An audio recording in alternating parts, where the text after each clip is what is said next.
Welcome to the forum. Uh, Very often, members of adult religious education uh, um, find at the last minute that plans for next Sunday's forum haven't panned out yet, and so what happens is we all have things in our back pocket as forums that we can just pull out. So it was my turn to do that this time, do a kind of a last minute forum, although not so last minute because I've been thinking about it for a while.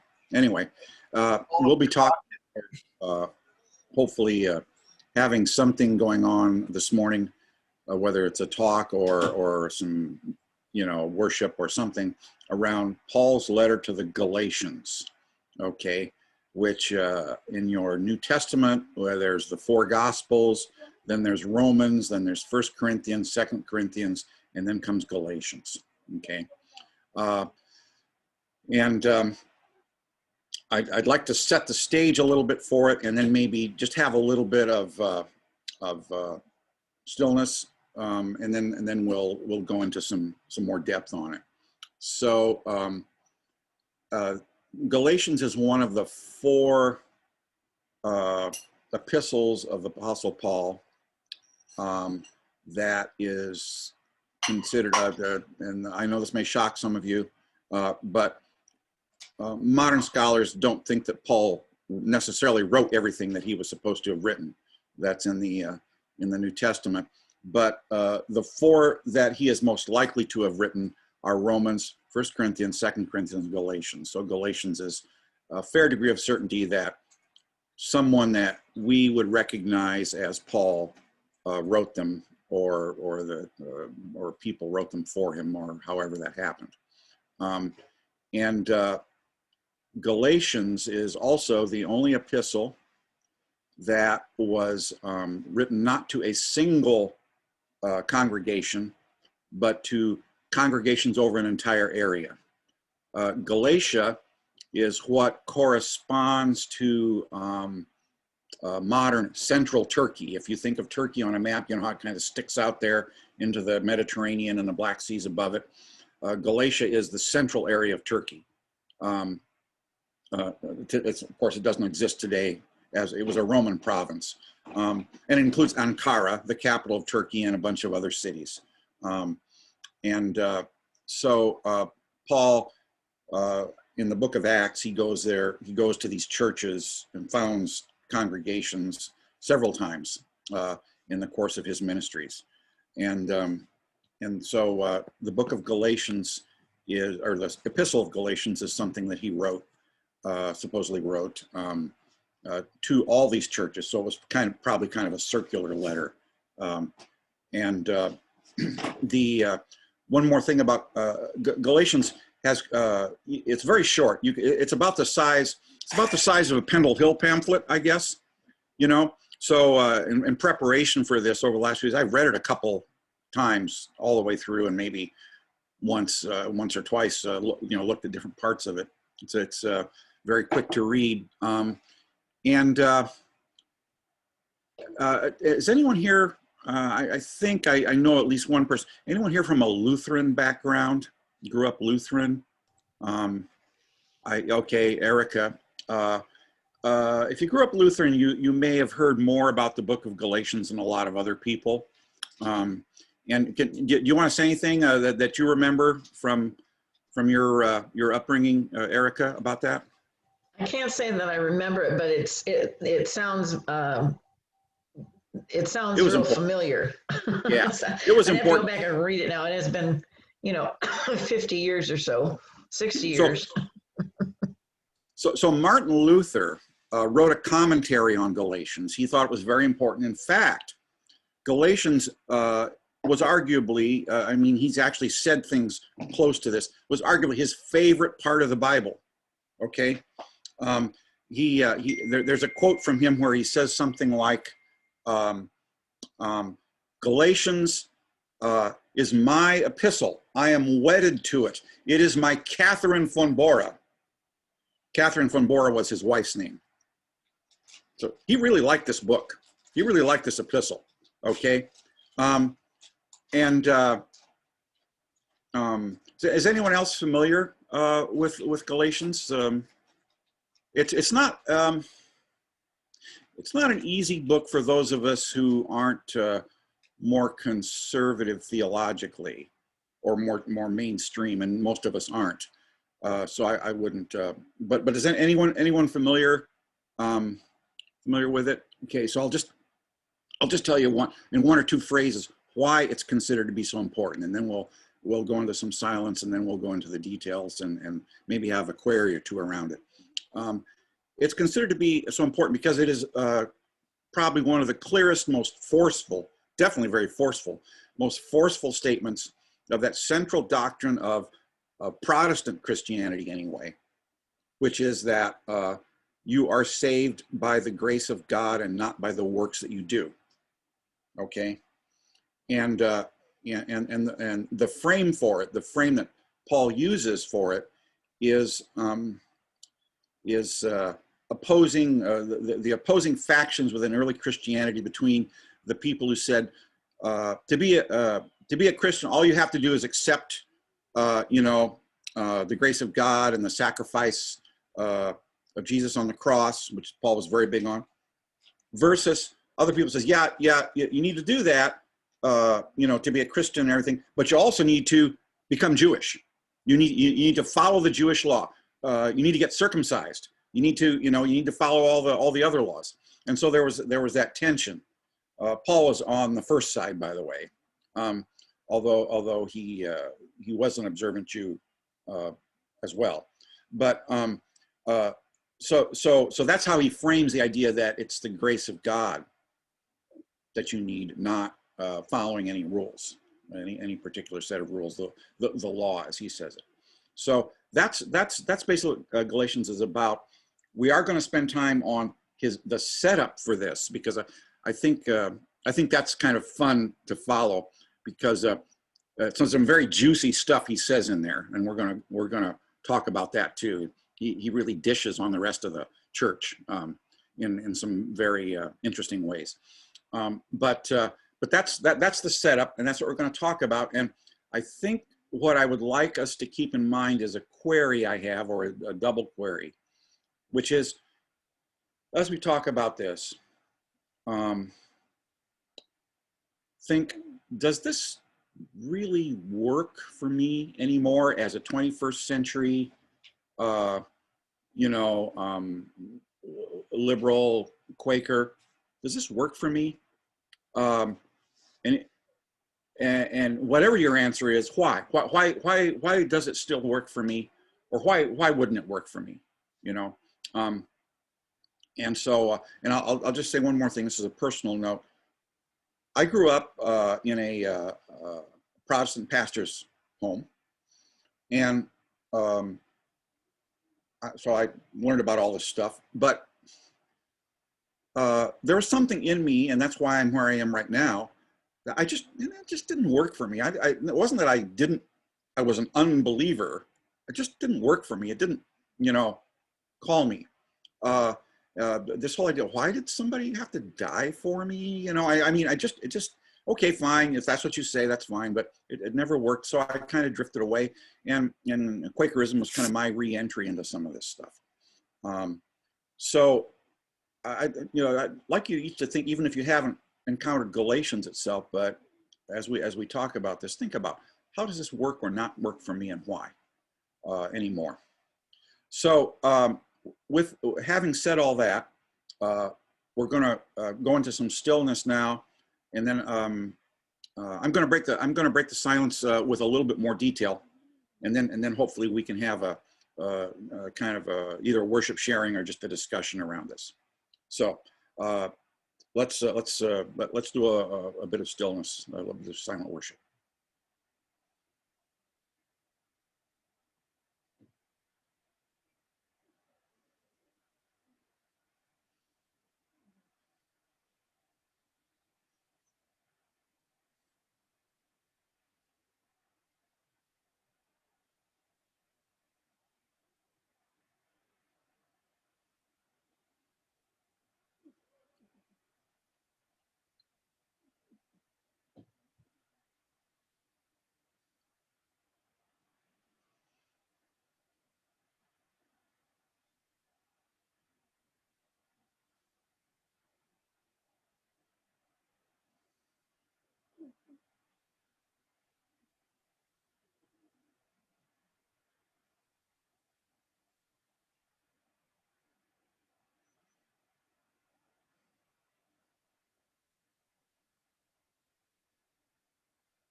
Well, thanks for all being here this morning. And I'm going to share my screen, and I hope. Okay, let's see here. Where is that? I got a bunch of stuff that I should have cleared off here.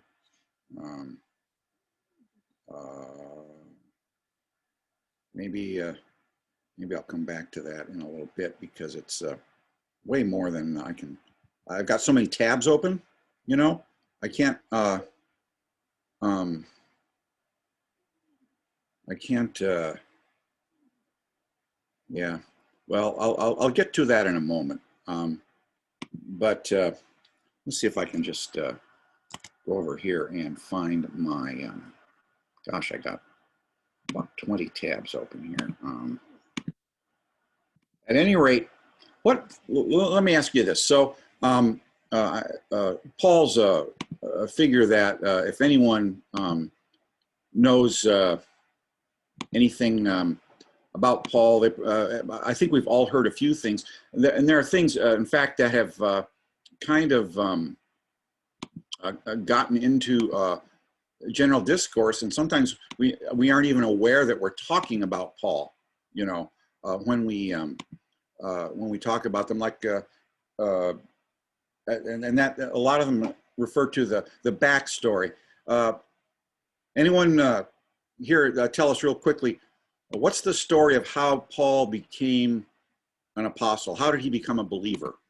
Does anyone know the story? Go ahead and just unmute yourself, and if you want.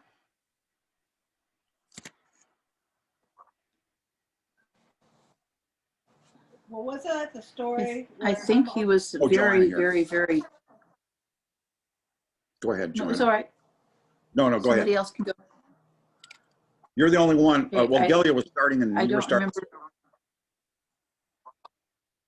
Well, let Galia go.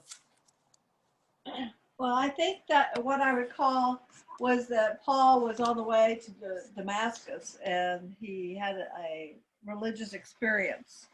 And now the actual moment that he became an apostle, I don't recall that one moment. So there's probably a lot more to it, but that's Okay. what I recall. And anyone else have other recollections about that, or can fill in a little Yes. bit? Yeah. Go ahead. His name was Saul. He was a Jew, and he was very hostile towards the Christians, followers of Jesus, and was, I'm going to say, hell-bent on proving that they were wrong. And then, as Galia said, he was on the road to Damascus, and he had a spiritual awakening and discovered that they weren't wrong. Yes. In fact, the passage that starts talking about the road to Damascus says, Paul, because what had happened was a young man named Saul had been present at the first actual martyrdom where Stephen was stoned to death for his belief. And it says that a young man named Saul watched everybody's clothes, you know, while they threw off their cloaks so they could throw the stones better. And that's the first we hear of Saul. Okay. And then he got really into it, really into going after Christians, and started going around dragging them out of their houses, taking them before the authorities. And I think the 8th chapter of Acts, where he starts off to Damascus, because he's going to go to Damascus and do the same thing, you know, and he has letters, you know, from the authorities in Jerusalem saying that he can go and identify these people and get them. And the opening verse of that is, and Paul, still breathing threats and murder, you know, went on his way to Damascus. Just one other detail. Does anyone remember what the nature of his big aha moment was, or his big? Does anyone remember that? Fairly famous. I'm looking at it in Acts 13.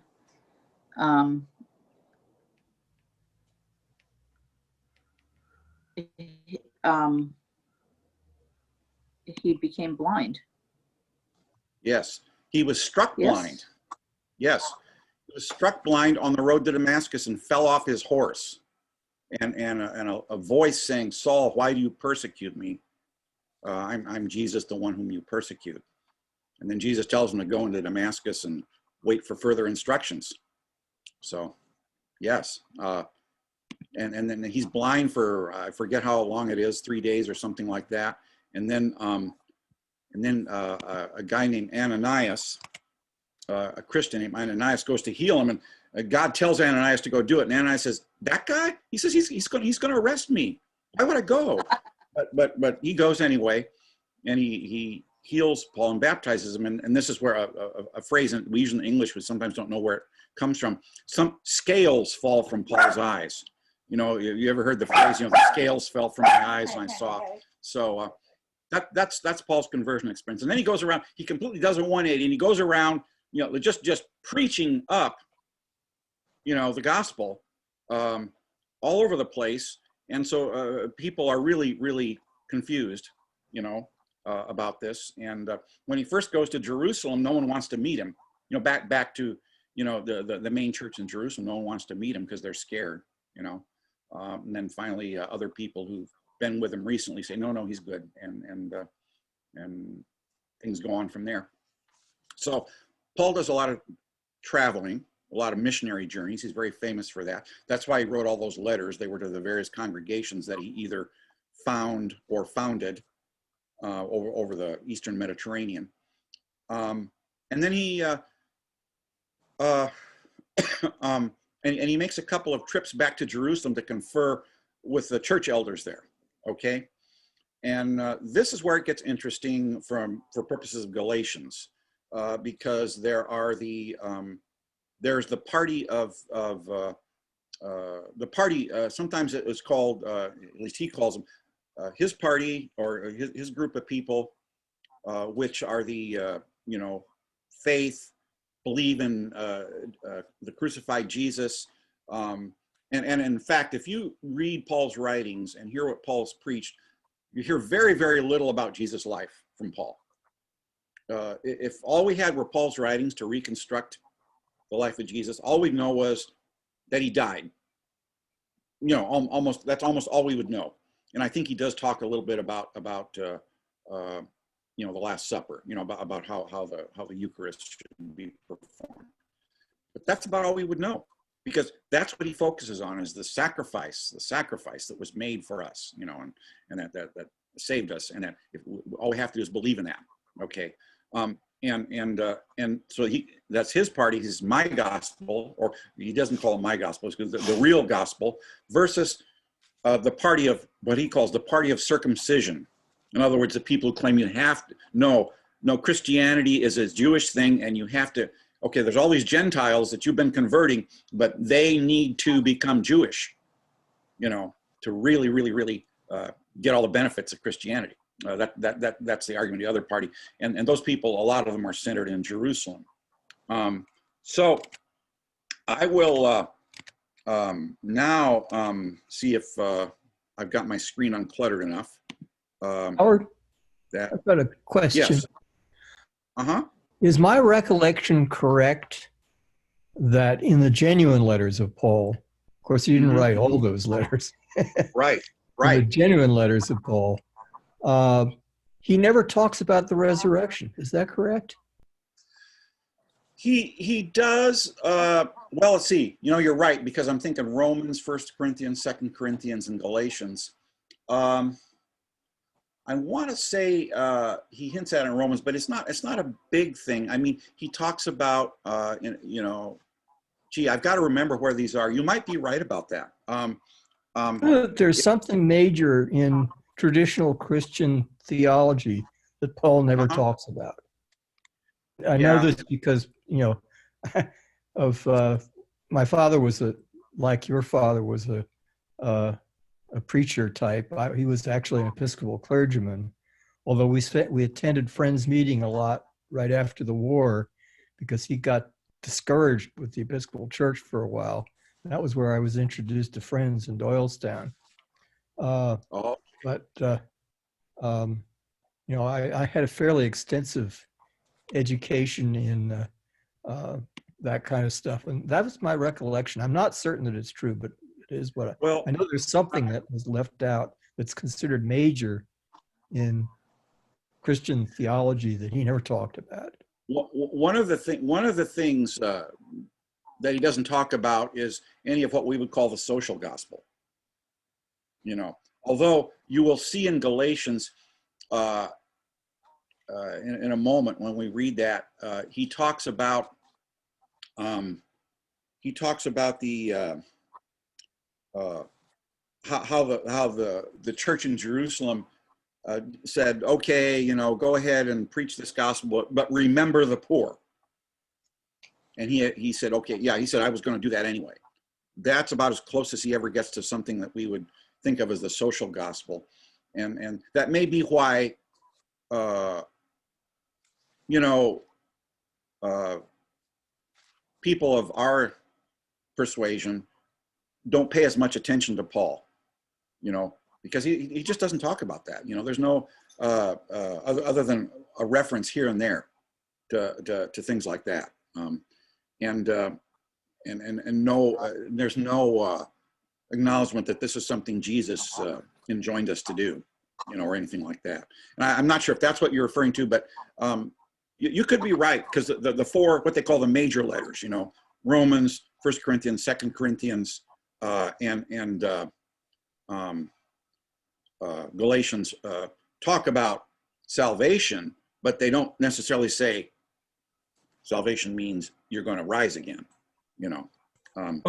James. I guess the Gospel according to Wikipedia, I was just looking this up on, let's see. So from Corinthians, I think this is Corinthians 1, 1 Corinthians. If there is no resurrection of the dead, then Christ has not been raised. Oh, sorry, you just screen shared and I lost it. Oh, it's exit full screen. Sorry. No, that's okay. If there is no resurrection of the dead, then Christ has not been raised. If Christ has not been raised, then our preaching is in vain and your faith is in vain. If Christ has not been raised, your faith is futile. But Christ really has been raised from the dead. He is the first of all those who will rise. Death came because of what a man did.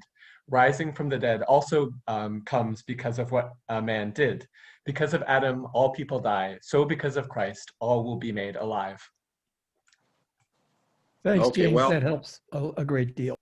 I guess that, okay, so that's in, that's in Corinthians. And so I guess, I mean, there are some scholars who argue that Paul was a semi-fictitious character, and these letters were written kind of as fictitious letters, you know, like you'll see letters written, Abraham Lincoln writes a letter to modern Americans or something like that, you know.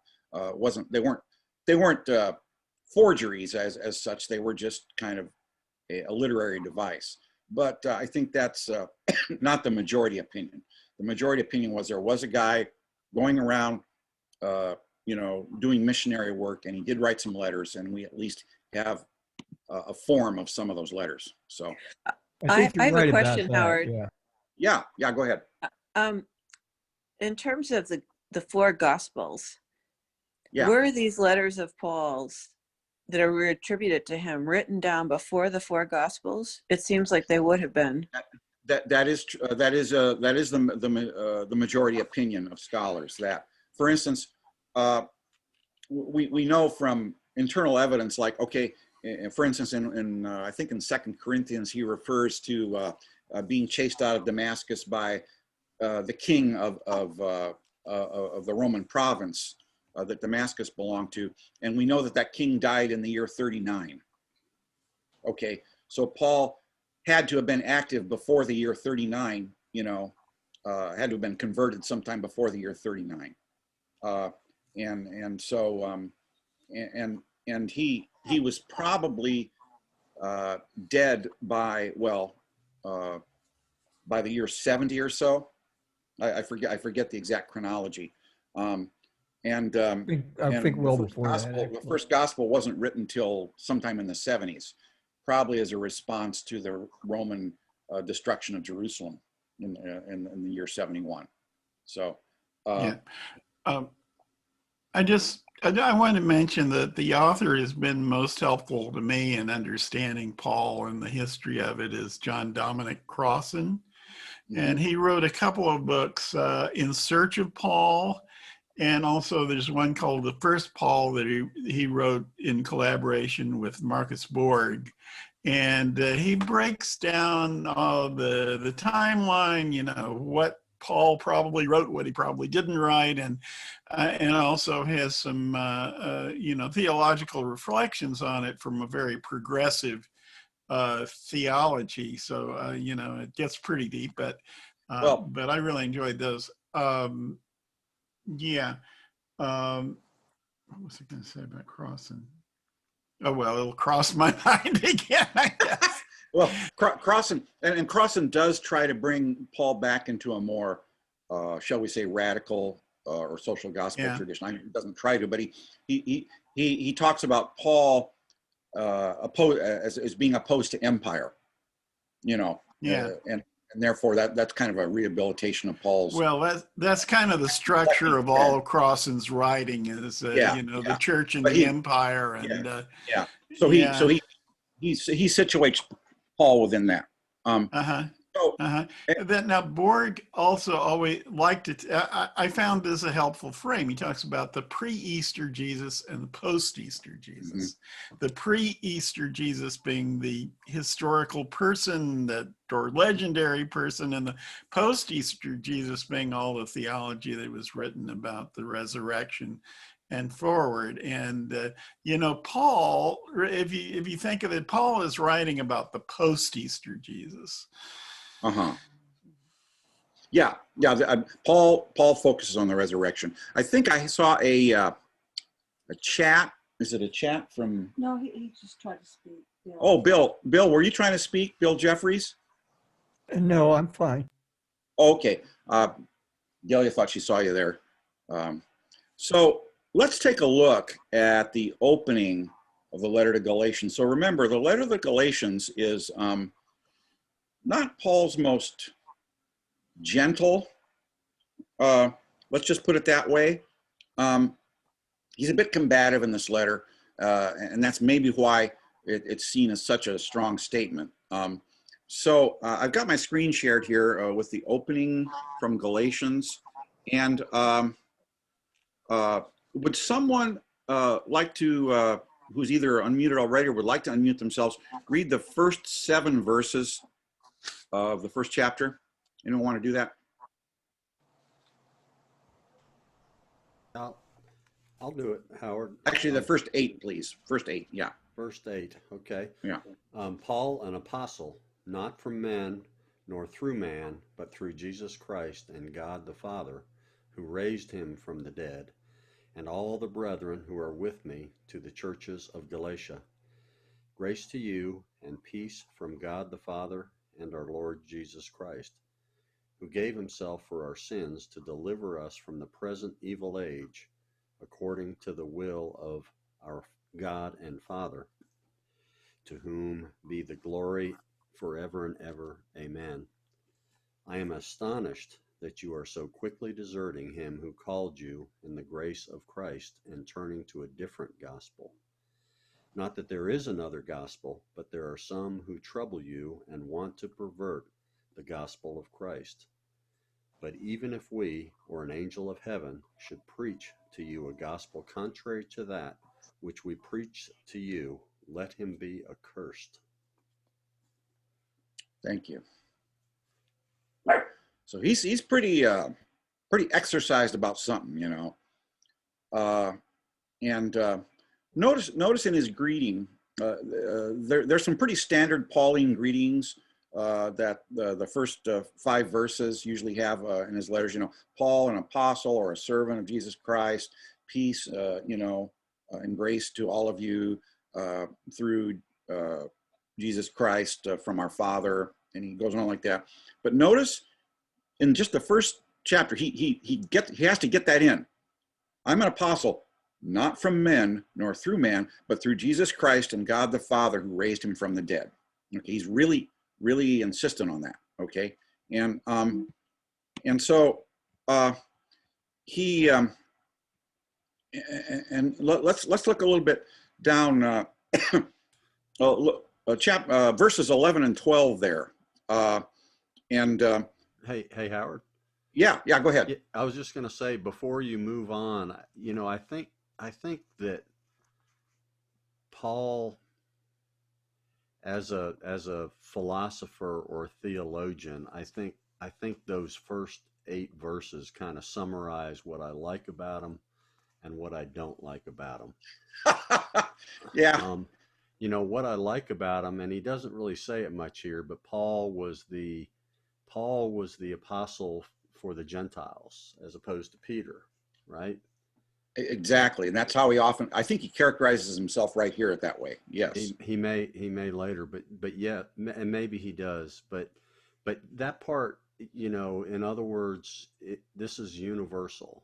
This is for all people. Mm-hmm. It's not just if you are of Jewish heritage. It's for all people. So I really like that part, and that part really speaks to me. But I get down to verse 8, especially even if you take out accursed, even if it wasn't that strong, it feels like, again, he closes the door. He says, you don't have to be Jewish, but you have to have this gospel alone. Yeah. And that's the part that I don't like about his writings. Yeah, I'm right. That's it. That's right. Right now, and in fact, look at how he claims to be right here. Can someone read verses actually 11 through 16? I will. Okay, thank you. For I would have you know, brethren, that the gospel which was preached by me is not man's gospel. For I did not receive it from man, nor was I taught it, but it came through a revelation of Jesus Christ. For you have heard of my former life in Judaism, and how I persecuted the church of God violently and tried to destroy it. And I advanced in Judaism beyond many of my own age among my own people, so extremely zealous was I for the traditions of my fathers. But when he who had set me apart before I was born and had called me through his grace was pleased to reveal his Son to me, in order that I might preach him among the Gentiles, I did not confer with flesh and blood, nor did I go up to Jerusalem to those who were apostles before me, but I went away into Arabia, and again I returned to Damascus.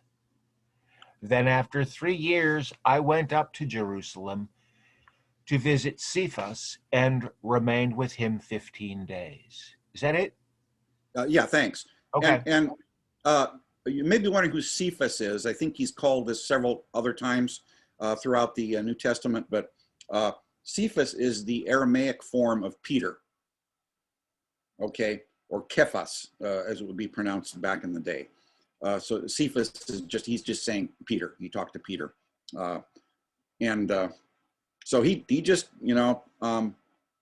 so he's saying, I mean, just what Chip was saying, hey, you guys may have been with Jesus while he was alive, that pre-Easter Jesus that Terry referred to, that the Crossan talks about. You may have been with him while he was alive and stuff, but he came to me after he was dead, and he laid it out.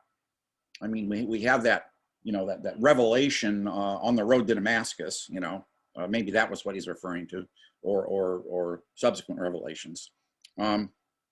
So he's establishing his creds, okay, with the Galatians, and we won't read this verse by verse, but apparently what's happened is, since he had gone into Galatia and helped establish these congregations there were now other people coming in, probably from the Jerusalem party, saying, hey, you actually need to follow Jewish law and stuff.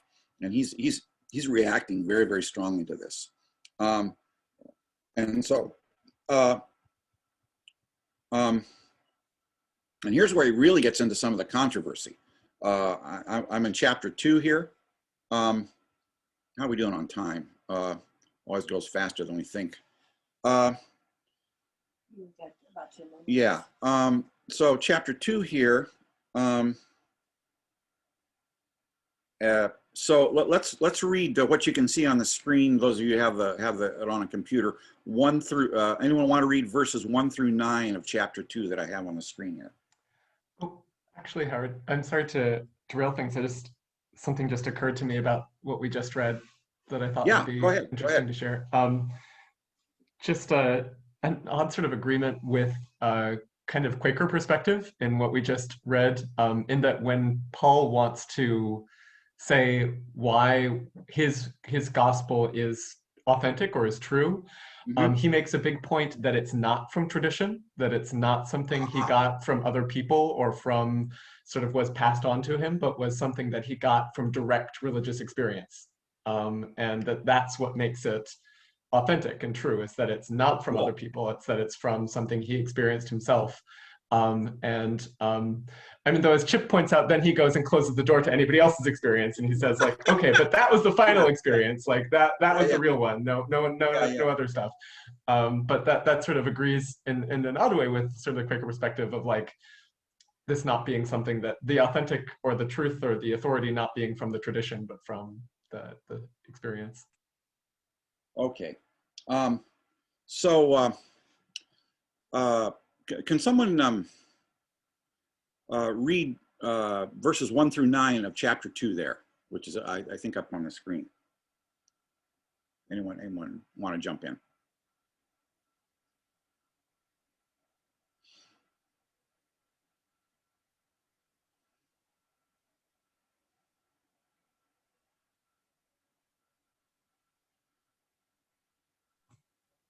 Sure, I guess I'll go ahead. Let's see. So you said verses 1 through 9.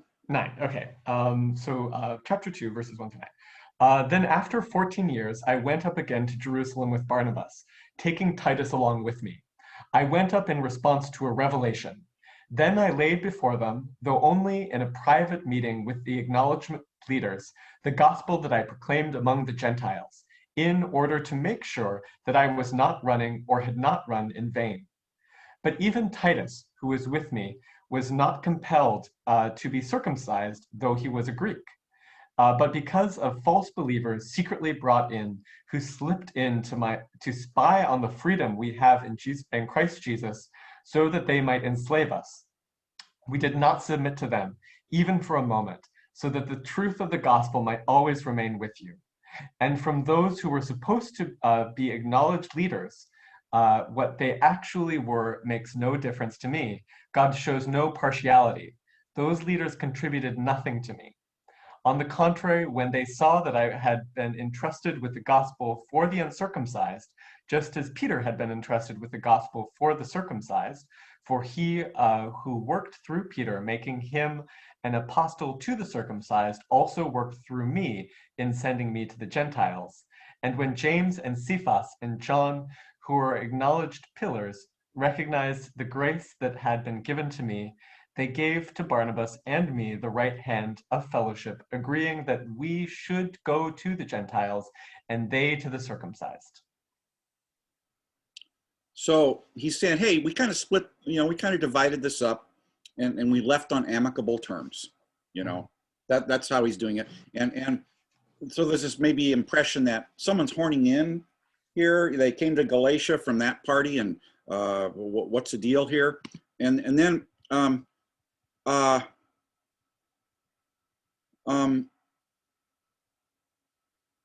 they kind of go on here. Then he goes on and then he kind of switches around and says, yeah, but they kind of didn't, they weren't consistent. And he says, only that they should have us remember the poor, the very thing I was eager to do. That's verse 10. Okay, so that's one of the few places where Paul talks about what we would call the social gospel. But then it turns around. I'm just going to read verses 11 and 12. But when Cephas came to Antioch, I opposed him to his face, because he stood condemned. For before certain men came from James, He ate with the Gentiles, but when they came, he drew back and separated himself, fearing the circumcision party. So he's saying Cephas did not have the strength of his convictions and did not stay with our agreement. He was like, okay, oh, you're condemning me now because I'm eating with Gentiles. Okay, well, maybe I'll back off from that. So Paul's a little exercised about that. Verse 14, I said to Cephas before them all, if you, though a Jew, live like a Gentile, not like a Jew, how can you compel the Gentiles to live like Jews? Okay, so he's going on with that. I would like to, and I'll go to one more thing that's kind of strong, and then maybe we can end on a little more upbeat note. But if folks will go, we're going to go to chapter 5, verse 12, where he's been going on about how you don't need to be circumcised, right? And how these people are wrong. Chapter 5, verse 12, and in some translations, it's a little stronger than this, even than what I've got here on the screen. Everyone see what it says there? I wish those who unsettle you would mutilate themselves. That's the New International Version. Some people may have a stronger word than mutilate even. Anybody who's reading along in another version? What verses? Chapter 5, verse 12. I have, as for these agitators, they had better go the whole way and make eunuchs of themselves. Yes. Or in other translations, emasculate themselves. So he's like, whoa, right? This is not, yeah, go ahead. Sorry, I have a comment about that. I just want to note that he's only addressing half of the population. Yes. And yes. So what does it mean? So anyway, that's just my modern take. That's it. Yeah. This is all You about know, what men have to do, right? So, go ahead. We're getting all this self-mutilation stuff and everything. There's a general point that I wanted to put in there. I've been struggling with Paul for many years, and I've basically decided it's not worth the struggle. It's what we're listening to is not Paul. We are listening to the emergence of a church doctrine under the Roman Empire. That's where this stuff comes from. Some of it's the original words of Paul, and religious scholars hammer at that forever. And some of it's revisions, some of it's completely made up, which is only important if you regard Paul as a bona fide apostle of Christ whose words are holy. And I don't. I'm sorry. As a friend, it comes from the light within, and the best we can do is try to read the scriptures in the light in which they were written, as Fox said. But I'm just not sure there's much to be gained by struggling too much, except that it's academically interesting. I don't find much inspiration from it. If you do, then that's wonderful. If you don't, you shouldn't feel bad about it. I'm sorry, that's a little bit of a rant, but I'm more and more feeling that we have to jettison items of Christian ideology that are really destructive in the world, and plenty of them are present in Paul. And one of the well, this goes back to kind of the thought I asked us all to keep in our minds, which is, does this work for me anymore as a 21st century Quaker? If so, why so? If not, why not? And we just heard Terry. I do want to one more verse, and then if we have a little bit more time for people just to chime in on this, if we can look at chapter 3 and verse 26 through the end of the chapter, 26 through 29, I guess. Would anyone like to read that? Chapter 3, verse 26 through 29. I can do that. Okay. Okay. Kind of small here. But Go ahead. For in Christ Jesus, you are all sons of God through faith. For as many of you were baptized into Christ, have put on Christ. There is neither Jew nor Greek. There is neither slave nor free. There is neither male nor female, for you are all one in Christ Jesus. And if you are Christ, then you are Abraham's offspring, heirs according to promise. So, anyway, kind of leaving it on a softer note, that's the kind of thing people like to remember about Paul. I should just point out, kind of tagging on what Terry said, there's a very strong, maybe not a majority current in scholarship that says that Paul's letters were actually they were written and attributed to him later, after he was dead. There was a guy called Marcion who actually wrote he summarized all the Gospels and put them into one, and he was a big advocate of Paul, and he wrote them. The Roman Catholic Church, I say Roman Catholic Church, was a little bit horrified by what Marcion had written, and probably got in and tinkered with Paul's letters to make them more quote unquote orthodox. So there's that. So I'm very much of the mind of Terry myself, that we can take what we can take. My father used to say, he read the Bible through many times, but he used to say, think of the Bible, it's got 55 books. Think of yourself as this big house with all these rooms in it, and there's some furniture in there that is in your way or you don't like. Just move around the furniture, move it out of the way, and just take what you can. So that's kind of where I am. So I'd like to just shut up myself and see if anyone else wants to chime in.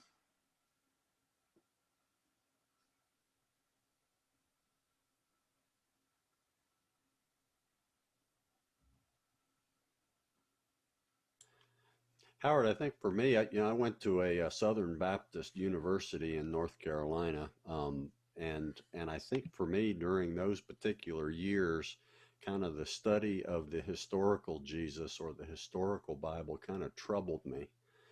I think these days now it's kind of flip-flopped. I think it going, kind of like what you said and what Terry said as well. If I go way down the path of the ecumenical Jesus, then it becomes a little bit more difficult for me. So it's kind of interesting, but I enjoyed that. I enjoyed the forum.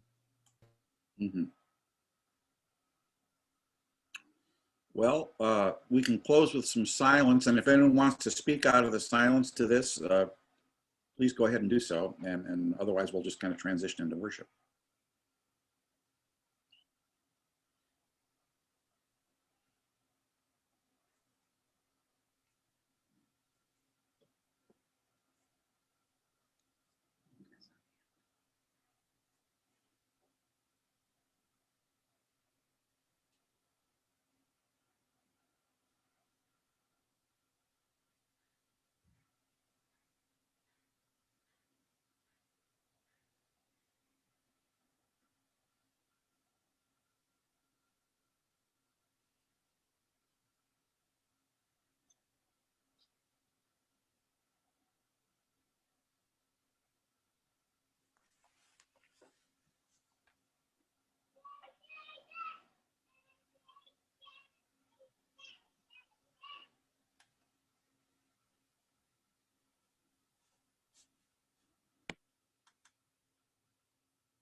Just want to say thank you to Howard and everyone for doing this. It's always, I really love going into the scripture and looking at things with all of you.